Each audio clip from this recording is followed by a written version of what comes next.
Hi, I'm John. This is my show, An American Scheme, where I'm proving that Diana Ross is Michael Jackson's actual mother. So, this video basically was built around, first of all, one question I had asked today was, because I'm going to show you how I go through the process of asking questions and things like that. But one question I had asked today was about Bobby Taylor. It's like, I was like, well, I wonder if there's more about Bob. I know there's always more to my story with all of the individuals involved and all the timelines and dates and events. There's always more. You know, I can't know everything. I can't even actually really know close to everything. But we can get some very good specifics and some dates and some consistencies and things that are occurring and stuff like that. And that's what I try to deal with and stuff. And so the question I had asked today was about Bobby Taylor. I was like, well, there's got to be more to him, you know? And so the question I said, well, how did he get to Motown? You know, that was the question I wanted to ask. So then I found something there, which made me, then I'm going to lead up to building this video and stuff. So the first other thing I wanted to say off really quick is that I need to make it really, really clear with people that, like, when I came to the time when I believed that, when I had the vision, whatever it was, like I say, I was watching, this was about 6 months after Michael Jackson had passed away. I was watching the movie Lady Sings the Blues. And during the process of watching that movie, of seeing Diana, because that movie came out in 1972, so that's a younger Diana Ross. And in the process of, and she's playing a singer, so I'm seeing her singing and all this stuff. Watching that movie, I was seeing Michael Jackson. That's how it actually happened. I'm watching that movie. It was Diana Ross. But when I was watching Diana Ross, I'm seeing Michael Jackson in Diana Ross. And then that's how I had I asked a question. That's why I was talking about asking questions. And this is how you have to ask these questions. And that's what leads you into doing an investigation. So at that moment with the Diana Ross, I asked the question, could Diana Ross be Michael Jackson's mother? So that at that moment, see, I haven't started any form of a conspiracy. And this is one of the things about people think that my story, they actually think I created a conspiracy to, like, say I'm like here trying to create a Michael Jackson story. Like, people do all these things. They get pieces of information, but they've got like one little piece of information. And that's what mine did start with, is one thought, one question. But then since it was the right question, it's one of these things. You had to get to the point where it's like, well, that's the right question, you know? Finally, somebody actually asked like the right question, and then it led me to actually do an investigation. I never created a conspiracy. You see, at that point, I'm so far away from I'm so far from putting Smokey Robinson, you know, and then putting the connection of Berry Gordy. That's how I got to Berry Gordy. So first I got to Smokey Robinson because I would ask a question. I said, okay, well, if Diana Ross got pregnant, this is the time of which she would have got pregnant. And so I went looking. I said, well, what was she doing at that time? And then what you end up finding, boom, what starts coming out is that she's saying she's in love with Smokey Robinson at that time. And so that's how I started doing that investigation. And then through that, I found out, well, that's the path I need to look on. Then when it got really solid that, oh, it's obvious that it's Smokey. And then when I said, okay, well, it's Smokey, then I have to still realize, well, how does Michael end up in the Jackson's house, okay? And then so I had to look for like, okay, well, it's Smokey at that time, what he was doing in his life. I ask a question, well, what's going on in Smokey's life at that time? And what you find out is that he's developing Motown. He has just met Berry Gordy. That's where the connection, where the big thing was, that I found out that Smokey Robinson had met Berry Gordy in August of 1957, basically 1 year before Michael's conceived, that they had met. And so they're in the process of developing Motown. It's not built. That's the other major thing, is that Motown's not there. There is no Motown, not even the name. The companies of which they started, like Tamla Records, it didn't even start off as Motown. So we're really, really far away, even though we're only just a few years in reality. As far as creative-wise, you're it might as well be the moon where Motown is. It's like they're going to have to travel to the moon to go get Motown and bring it back. Because that's literally, when you get the great achievement of what occurred at that time, that's kind of about the reality of what they did. It's like they might as well say they had to go to the moon, because that's kind of when all the things that happened to fall in place to get Motown to be what it is and stuff. It's like that kind of achievement. So, so I knew that. So that's what I said. I asked the question with Smokey. I looked and I said, that's how I found Barry. Then when I look into Barry's path, then history, then I find like the boxing stuff, and that's where I start looking at Joe. Then I start looking more to see, well, how much more connections do they have? I start asking those questions and building. See, I'm not at any time here, I've never built a conspiracy. That's not anything of what I've done. I've just done, first I asked a question, which led me to do an investigation, which led me to another person, which then I'd start having to ask other questions about that person, which would lead me over to here.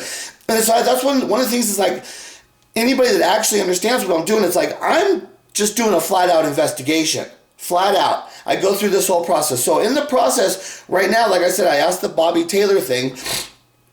I'm going to show you one of the things I found there and why I'm going to make this video and stuff. And so, but there's a few things that I'm really studying. Like I'm trying, and I'll tell you, even within the studying of what I do, it gets complicated. And so I look a lot before Michael Jackson, right around the time when Michael's like 5 years old. I look at the time Michael's born to the time he's 5 years old.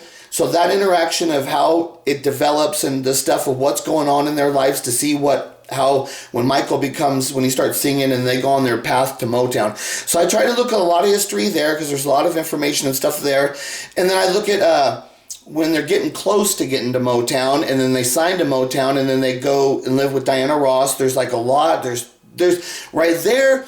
There's massive stuff, and even within the stuff, I thought I had. And there's something today that's bugged me, is that one of my piece of information, I know I've pronounced it, because I know that I did a video, and I need to go back and I watched one, but I think there might be another one I need to go watch, where I thought I nailed it solid, but I heard one piece today, and it made me think, wait, the way that was worded was not exactly the way I was thinking in which it was worded. There was one wording in which Michael was saying, he says, we went to Detroit, and I was thinking that in that recording, he was saying he went to Motown, but he doesn't say actually Motown.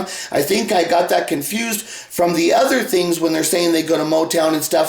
So there's one little thing, because it is when he's actually saying that actual one, I thought that he was referring to the first time they went to Motown and they did the performance, the first original performance, because then there's this other Pool House performance that I get confused, because they talk about it so much, and there's a lot of confusion going on there because of the stories about who discovered the Jacksons, and there's a lot of people involved. Like it's Susan DePass, it's Barry Gordy, it's Diana Ross, it's Bobby Taylor. So there's like all of these people that are involved, Then there's like on the outside of that, you could talk about like a Gladys Knight and the Pips, even somebody I would talk about more like about Marshall Thompson of the Shy-Lights, which nobody ever talks about that. You got to really get into the history to actually know that Marshall Thompson's a massive thing, but he wasn't a member of Motown, but he was the other major player that was going on right there. But there was all these things, there was a lot going on. That was one of the things, was just so much going on about all these people, of how they actually got to Motown. And so I get confused about, there's the first initial audition that they did, and the reason I'm confused about stuff, because they always say that Barry Gordy was there at that audition. Now I know for sure that Barry Gordy was not at that audition. That's why it's recorded. And then in the video where Michael, I thought he was saying that Diana and Smokey was at that audition too. But now I have to retract that, and I'm not 100% sure on that. And I'm actually have to say, until I go back and further, and I have to wipe that out and say, no, at that audition, I don't know who was there at that time, except that I know that Berry Gordy was not there. That's one thing I know for sure because it is recorded, and the reason it was being recorded was so that they could record it to ship it to Berry Gordy. I know that for a fact. So anytime when they say that he was there at that first initial audition, no, he was not. But because then there's the pool house party, where I know that for sure that everybody's at the pool house party thing. I don't know the exact date, but that's after that thing. But so let me get into this just to show you a couple things about, like I said, we're talking about Bobby Taylor, and let me show you the other part first, and we'll go back to here. Let me show you the whole thing. Okay, so this is the Bobby Taylor Wikipedia. And so this is what I found that was really interesting when I was looking to see about, okay, so it says, Bobby Taylor and the Vancouvers joined Motown, okay?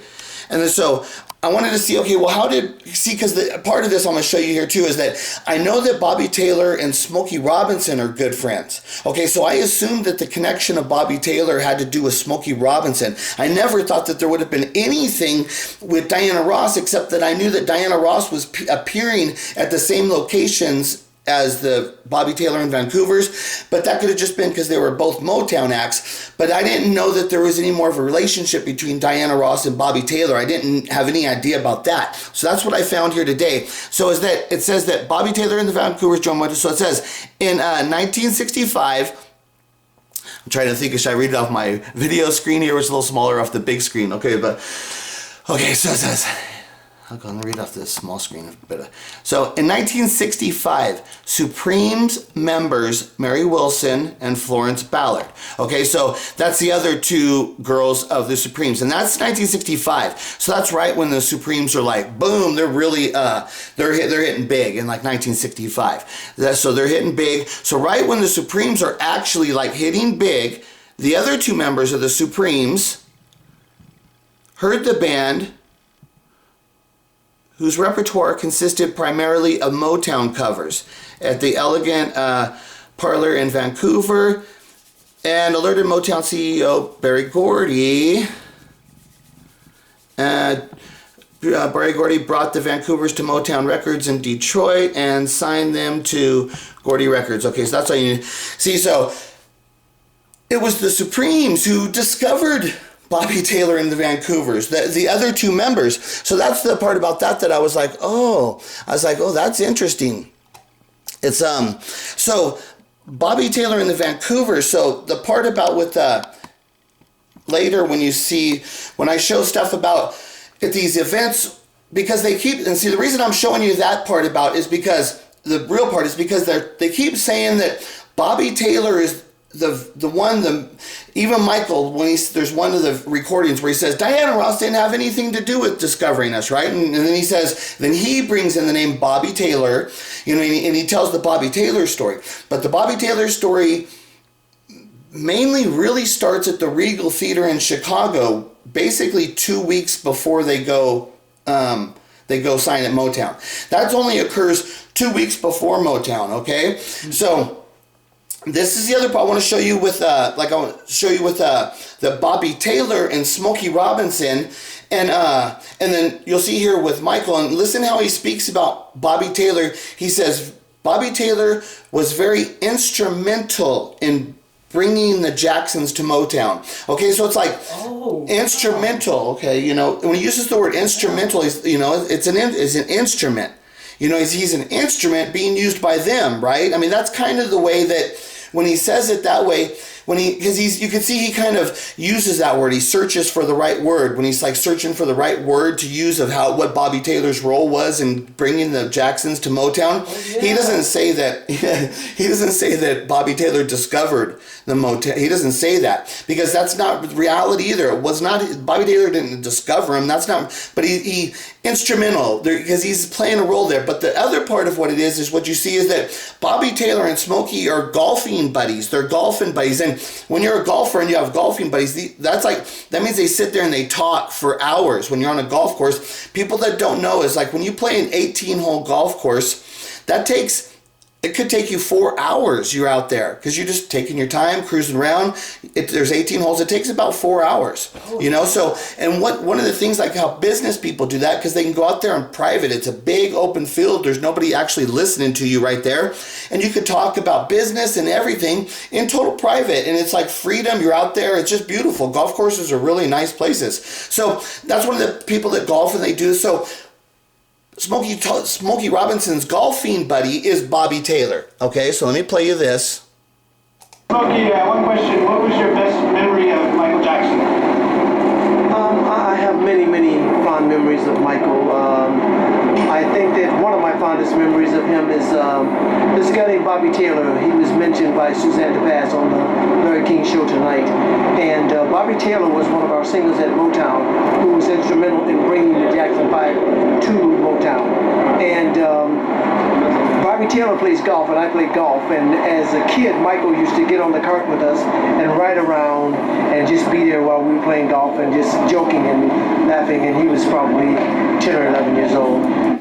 Okay, so when he's speaking, so when he says he has many fond memories of Michael, and this is right after Michael died. That's why they're asking him there, because he's saying, yeah, that Bobby Taylor was mentioned by Susan DePass, because, you know, there were the, you know, and all this stuff. There's probably like a Larry King. He's probably coming out of a Larry King interview thing or something like here at this time or something like that, you know.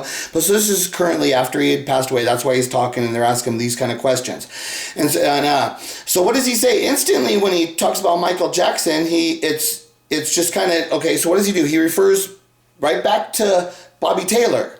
It's kind of, and then what does he say about Bobby Taylor? He doesn't say, you know, he doesn't talk about how he says was instrumental in bringing them. And the way he motions it, he was instrumental in bringing them to Motown. The way he says that, there's more to that. That's what I always say. There's more to that. The way he even says it. And then he talks about him that they're golfing buddies. And so when they're out there golfing, who's out there with them on the golf court? So what people will do is you'll have a kid. It's good to have a kid. If you go with a couple adults, you bring a kid, because then you can go take just the one golf club. You go over and hit the ball. And then a lot of times you don't want to come back to the cart. You want to just walk. You want to walk in the fairway and walk down the course, and you let the kid drive the golf cart, because that's fun as can be for kids to drive anything, you know. So the kids, so he's saying he's saying Michael when he was 10 or 11. So we're talking about right in the beginnings, times of when they're just signing to Motown, basic, you know. So he goes right back to that time, and here's Michael alone with Smokey and Bobby Taylor. You know, and they're out there, they're all hanging out like buddies, like good old buddies, right? Hanging out on the golf course, you know? Yeah. As soon as Michael gets there, what is he, and see, because I talk about so much about the Diana Ross with Michael, but there's this other stuff where Michael's also hanging out with Smokey at times. There's other stuff that we just don't know about. There's a lot more there. But one of the things it's like to show here is, as soon as Michael, when he was really young, Michael was going out on his own and hanging out with Smokey, and who's Smokey's buddy? It's Bobby Taylor, you know. So that's what I'm saying, that Bobby Taylor's buddies with Smokey, yeah. And then I showed you that it was the Supremes who brought Bobby Taylor to Motown. So now you're talking about who are Bobby Taylor's like biggest connections of what it looks like at Motown. It looks like he's buddies with Smokey, and it looks like the Supremes are the ones brought him in. So if they brought him in, then you know that they would have been performing together. And if it's the two girls, so Diana then would have been right there. So she instantly would have became really good friends and really close with Bobby Taylor and stuff, you know, and they would have developed a friendship over the years by the time that Smokey's golfing with him and all of it. You could just see how the relationship builds. That's why Bobby Taylor is the one, that he's the person's name who they keep bringing up and stuff. So I want to play this part here real quick. Wow. Yeah. I want to play this because I just want to emphasize this other part here. Well, what Michael says here really quick. Listen to this. It's Diana Ross who kind of did it for you fellas, isn't it? Yes, she started us off.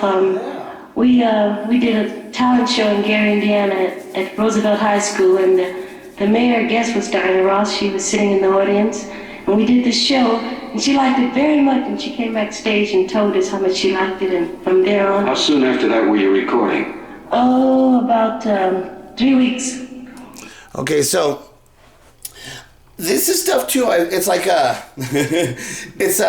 and look, the way that Randy's giving him the eye right there. It's like he's kind of. But I wouldn't think that Randy would know all. I don't know exactly, But it just looks like the way that when he's saying this right there, when you see the other ones, the way they look at him, it looks like they're kind of giving him the eye, kind of like. I know one part. I think of what that is about is that. The Jacksons at this time have been told a story of what their story is that they're supposed to tell to the media. Oh, and wow. okay, hold on. And so that's the thing with all the brothers. And so Michael is saying this other stuff, and all the other ones are looking at him saying, "You're not supposed to be saying that." I mean, that's what it looks like to me when he's saying this thing here. But so he's saying that Diana Ross was in Gary, Indiana, when he was doing a talent show at the Roosevelt High School. Now. Like I said, I get confused about a lot of things and dates and stuff because I know that for sure Diana's here in Gary, Indiana at this time, okay? But I have Diana in Gary, Indiana also where she's performing at a political rally. And at that political rally, Bobby Taylor and the Vancouvers are performing, okay?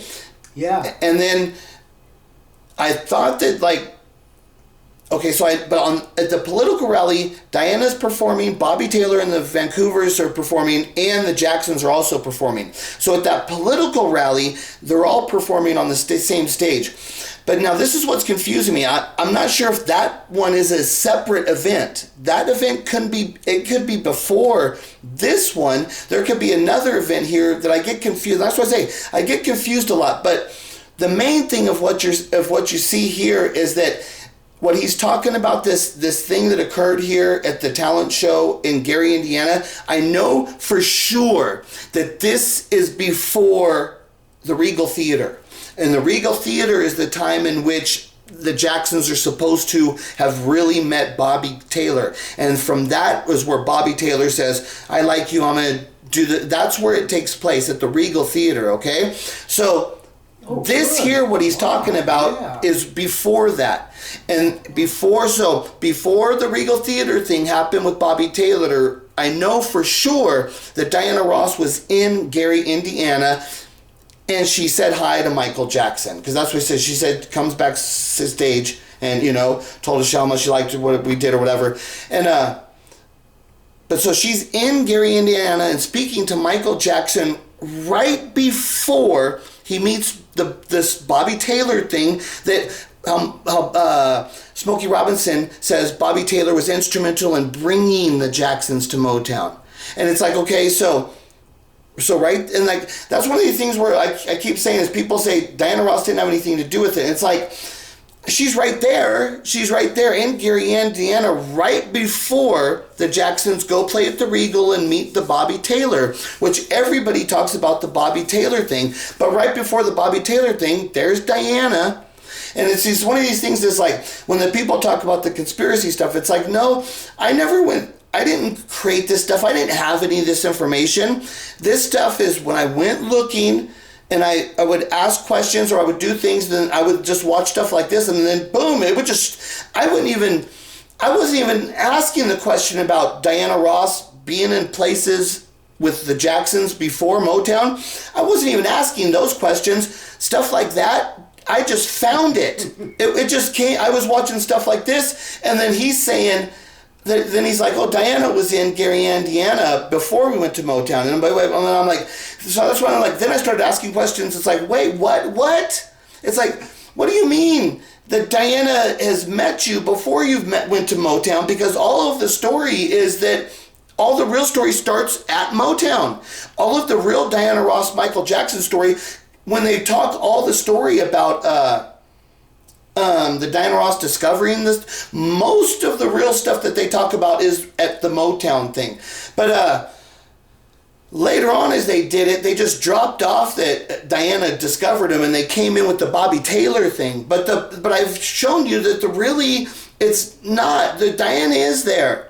and there's much more to it. And then I've shown you that the Bobby Taylor, he's hanging out. Who's he hanging out with? He's hanging out with Smokey and golfing and when he's golfing, as soon as the Jacksons come to Motown, who's hanging out with both of them? Michael's hanging out with both of them. Just like he's, and then that's what Smokey tells you, right there out of his own words. And then Michael's telling you that Diana Ross is hanging out with them in Gary, Indiana before the Bobby Taylor thing happens. And then what do we find out with Bobby Taylor? Oh, the two other girls of the Supremes are the ones who actually discovered him and actually bring him to Motown and get him signed. So that shows you that he's going to be, loyal to them in a little bit. If they say, we need you to do a little favor, whatever, we're like, I told Bobby Taylor, we want you to scout this kid for us. That's all they had to tell him. He doesn't know exactly. What he's telling him is, we're scouting this little, the kid. We want you to actually put him to the test and see if he's good. Because that's what actually the real story is, that after the Regal Theater, that the Jacksons basically moved in with Bobby Taylor. And then Bobby Taylor said he was working him hard every day and seeing how good and, how hard he could work him and stuff. And then, so the story of, Michael, he was a hard worker. He had been worked hard and all the story and everything like that. So, I think I was talking, one of the main thing I was talking about the important moments. Because I'll finish it off because I didn't finish that. I was saying like when the Jacksons part, the things I really study about when Michael's 5 years old, when Michael was born to when he's 5 years old, that's a big part. And then I study when the Jacksons get to Motown. But then the other thing is because I've done this whole story and stuff and everything, when I look at my story and stuff, the one piece of evidence I think that's the most solid thing that I think, because I'm right about that. And if I'm right about that, it's the only way that I can be right about the song Billie Jean. My explanation of the song Billie Jean, I can only be right about that if I'm right. That Michael Jackson's the love child of Diana Ross and Smokey Robinson.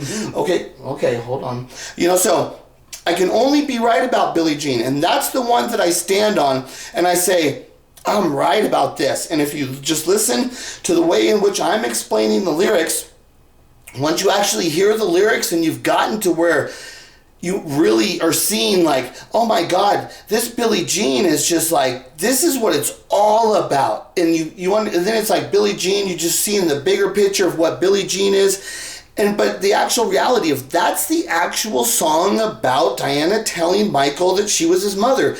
That's who Billie Jean actually is. That's what it's actually about. So like I can show you Michael living with Diana Ross, but people can come up with something and they can say, well, the rest of the family's there. And, they'll say, Joseph and Catherine let Diana take out Michael alone because she's such a big star. And they'll make up excuses, which I'll say, no, I don't think so. But they can always come up with some excuse that kind of lets them slip out of seeing the reality, all of these things. And that's why I keep pressing and I keep pressing that I keep pressing. It's like, I need to hear like the Michael Trapson and stuff. It's like, the reason I get so mad at these people think about through all the time now, the people that have been around, like think about somebody like, there was that Jackson Passion. If you're around in the Michael Jackson community, okay, think about Jackson Passion. Okay, Jackson Passion never did any form of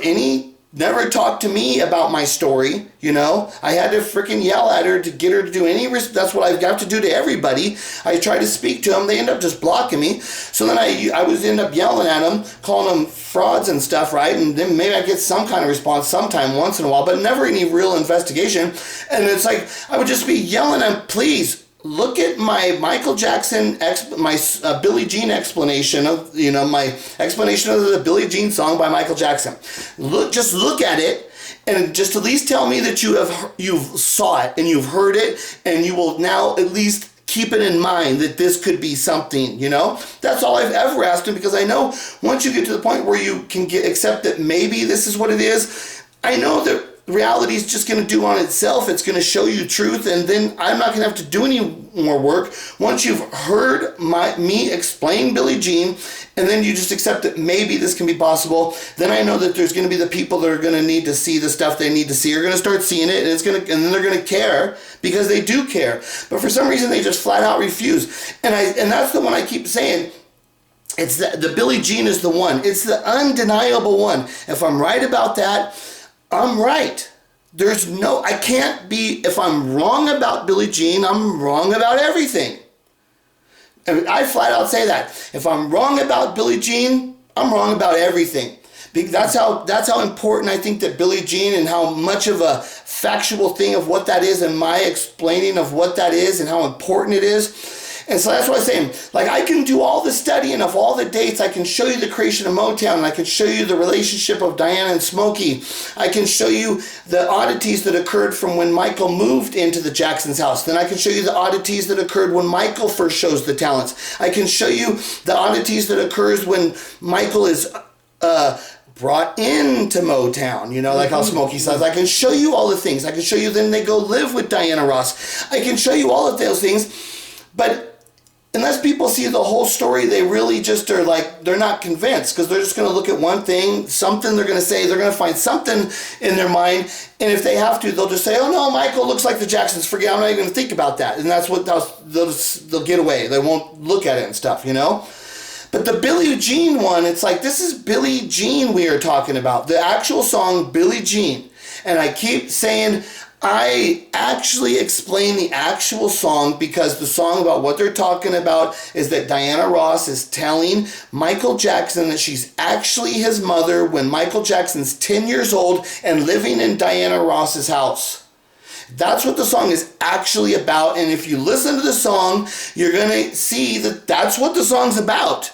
Oh, and if that's what the song's about, that's what the song's about. It's about Diana Ross telling Michael Jackson she's actually his mother.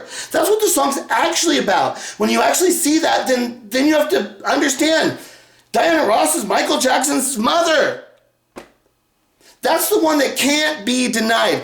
I can go through any piece of that's the problem I have, is I can do these investigations into the bits of the history, and I can show you all of these things going on.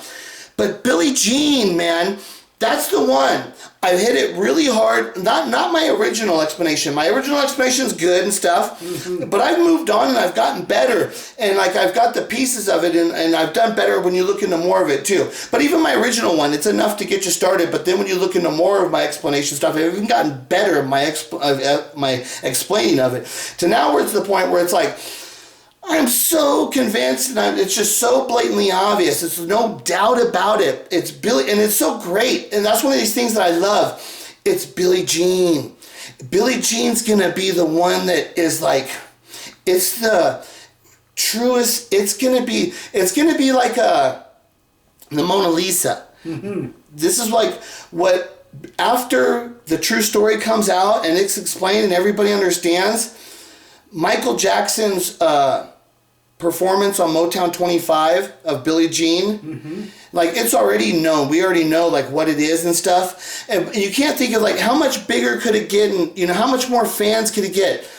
After the truth comes out, that performance is going to turn into the iconic level of appreciation in the world of the level of history and art. It's going to be like a Mona Lisa, like the highest level from the greatest masters of all time. That's what's going to happen. And it's Billie Jean. It's Billie Jean, and that Motown 25 performance is like, it was the master performing his craft right in front of you live. You're watching it happen. And that's the other thing, is because like, we don't watch Leonardo da Vinci paint the Mona Lisa, okay? Now, you don't really watch Michael create the lyrics and stuff, but that performance at the Motown, what he did and stuff, it's a magical moment in history. And any Michael Jackson fan, we all know, but I keep saying one of these things about the Michael Jackson is there's a lot more there. There's more there. And you're going to see that I've been looking at that my whole life, and same thing with all the people. We've all seen it so much. And it's going to get new. And not only is it going to get new, it's going to turn into this whole nother level of art that people are going to get to appreciate. And it's like, it's just like, that's what, with the fans and stuff, and that's why it's like, why don't they look at this? It's like, this is so cool. It is, and not only is it true, it's cool. It's cool from Michael. Now, the Motown and stuff, it's like, you know, I'm probably going to bash him. I'm probably going to bash Berry Gordy and Diana Ross and Smokey. It's funny because people would think that I would bash Joe Jackson, but no, I wouldn't bash him as much. I don't blame him, you know. I honor him actually for what he did. He got it done, even though I've heard crazy stories and all this stuff. But in the reality, that once Michael was given to him, he wasn't under any obligation to turn Michael into a star. That you can see it because that's not the patterns of what happened. The patterns of what happened is that he did that. He put that in motion because he knew what was available and stuff, and the stuff that, and he knew. Think about where Joseph's at in his life. He's got no more opportunity. It's like just your last shot, buddy, you know, for him in his life to get out of poverty, you know. And that's what you're looking at when you're at that point in your life and you see he's stuck, everyone around him is stuck, he knows. And that's when I say about the realities of what people will be willing to do at the moments like that. And one of the greatest scenes is like, there's all kind of, I wish I'd pull this clip up right now actually, but from the movie Gone with the Wind, she has this it was like a slave plantation. It takes place in the slave days, and then there's the Civil War. It's a Civil War era type of movie. But she has what was a slave plantation, which is beautiful, called Tara. And then the war happens, and then after the war and everything, she's broke as hell, and it's just place is all messed up. And there's this part in the movie where the girl, the Scarlet, she stands up. I can't remember the actual words, but she's like, I swear by God, I'm never going to go hungry. She's like, I don't care if I got to steal, kill, cheat, whatever I got to do. I'm never going hungry again. That's what she says. She makes like a vow to God. I don't care what I ever got to do again. I'm never going to be dirty, broke, bum, like loser again. Never. I'm going to do whatever I got to do to succeed. And that's how, so... And then she became successful, and she was dirt. She was always nasty in that movie. She was scandalous. It's a great movie. If you've never seen Gone with the Wind, it's really good. She was scandalous, Scarlett. And then, and she did scandalous things. But, you know, she achieved the greatest heights. She did achieve greatness, but also with massive failures in her personal life. It's one of these movies. It's a movie. That's what they do in movies. Which ends up at the end where she's finally realizes she loves the guy who's loved her the whole time, and then she's saying, I love you, and then he says, frankly, my dear, I don't give a damn. I mean, classic Hollywood cinema, there's so much great stuff like that. And if you people don't know, Michael Jackson owned the Oscar for the best movie for Gone with the Wind. I wasn't even thinking about that, you know, as the Gone with the Wind just came into it because of the context of thinking about Joe Jackson and see what I'm saying now. And now, see, that's what I talk about this Michael Jackson stuff. There's always more. And it just reminded me, oh yeah, Michael owned the Oscar for Gone with the Wind. He owned the one, like, best movie, I guess, because I know he has that Oscar.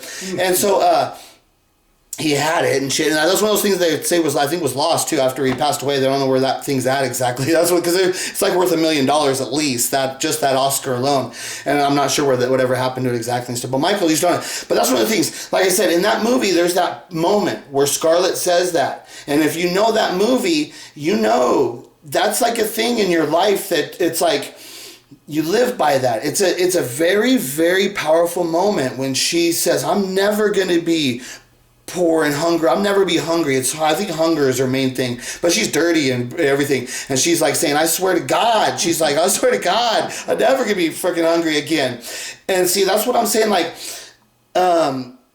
Michael definitely would have understood that mentality, and that mentality in Joseph and stuff, and the drive of somebody like that. So like I was saying, I don't know if I blame Joseph so much. And would Michael, just thinking about the psychology, would Michael have blamed Joseph, knowing how much Michael, now thinking about Gone with the Wind and that character and understanding how about that drive of that person, and he would have had to relate that to Joe, you know, where he has scandalous having to do whatever, and he was backstabbing. That's what the girl is. She's backstabbing the closest people to her, doing whatever she had to do.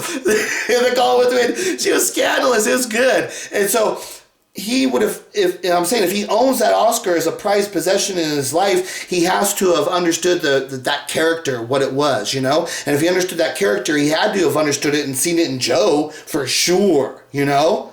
Mm-hmm. And then had seen it in himself and all that stuff too. So all those things and stuff. So I always end up rambling, and there's so much story to tell in these videos and stuff. That's why it's hard to make these short videos, because there's just so much story. I always want to keep going on and and that's the thing. There's just so much, because it's like I'm jumping through all the periods and stuff. But I emphasize the Billie Jean. It's like the Billie Jean, man. It's all about the Billie Jean. That's what it's actually about. And it's like, maybe my first explanation is not the best, but I have other, like if you go to my playlist, I have a playlist called Billie Jean, An American Scheme, or An American Jean Scheme, Billie Jean, something like that. But in that playlist, I put all the videos that are related to Billie Jean. And so, like, if you go to just that playlist and start studying this stuff, it's like right there, the Billie Jean stuff, it's all through there. And, you know, understanding the connection with the name Billie to the Billie Holiday from the movie that Diana's filming at the time when Michael moves into her house after he signs to Motown. You know, everything about all of what's going on. And like I said, I can't always be 100% facts on the dates and the certain stuff. It's tricky because they're telling different stories, and it's not, they don't always put the actual dates in with things that occur. So there's stuff that are tricky to say, and that's what it makes it so hard for me to prove it 100% stuff, you know? But the Billie Jean is the one, and it's like, and you'll hear me just say it so many times. It's the one. It's the one thing that if I'm right there, I'm right about everything. Okay, so I don't have to prove all the dates and all of the actual thing, right? I just need to prove I'm right about Billie Jean. And so, you know, that's one of these, like, do I keep just making Billie Jean videos and Billie Jean videos and, you know, and just, that's why I have to ask these questions. But that's the thing, how I ask these questions. See how I'm like asking questions and making this video? I'm not creating a conspiracy. Where the hell am I here talking about trying to create a conspiracy to try and confuse the people, to try and get them to see things my way? Or am I clearly trying to get people to see the truth? I mean, there's no doubt that that's what I'm doing because of all of the actual investigation. I never created a conspiracy theory. I asked questions which led me to do a real investigation. And within that investigation, there's a conspiracy that has occurred, but that's not me. I didn't do that. They're the conspirators. You know, I didn't do that. They did that. Just because I'm speaking about it, I'm not creating a conspiracy. I'm telling a story that involves a conspiracy. There's a difference. And the people keep yelling at me like I created a conspiracy. And it's like, I did not create a conspiracy. I did an investigation that led me to the discovery of a conspiracy taking place. Okay? I'm working on it. Happy New Year. Happy New Year. Talk to you later.